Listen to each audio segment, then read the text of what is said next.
നിലമ്പൂർ ഉപതെരഞ്ഞെടുപ്പുമായി ബന്ധപ്പെട്ട് ടൗണിൽ CPM കോൺഗ്രസ് പ്രവർത്തകർ തമ്മിൽ മുദ്രാവാക്യം വിളിയും ചെറിയ തോതിൽ സംഘർഷവും. റോഡ് ഷോയ്ക്കിടെയാണ് ഇരു പാർട്ടികളുടെയും പ്രവർത്തകർ നേർക്കുനേർ വന്നത്.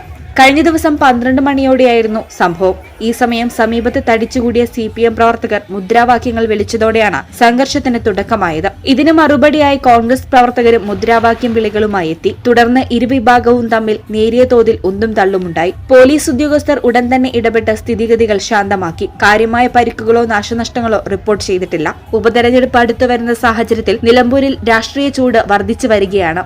ഇരുമുന്നണികളും പരസ്പരം കടന്നാക്രമിക്കുന്ന വാദപ്രതിവാദങ്ങൾ സമൂഹമാധ്യമങ്ങളിലും പൊതുയോഗങ്ങളിലും സജീവമാണ്.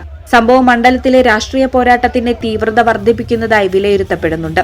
വരും ദിവസങ്ങളിൽ കൂടുതൽ ശക്തമായ പ്രചാരണ പരിപാടികൾ മണ്ഡലം സാക്ഷ്യം വഹിക്കുമെന്നാണ് പ്രതീക്ഷിക്കുന്നത്. ഈ ചാനൽ നിലമ്പൂർ. ഞങ്ങളെ പറ്റി നിങ്ങൾക്കല്ലേ കൂടുതൽ അറിയുന്നത്? പരിശുദ്ധിയുടെ സുവർണ പാരമ്പര്യം. Hayat golden diamonds, Valanchery.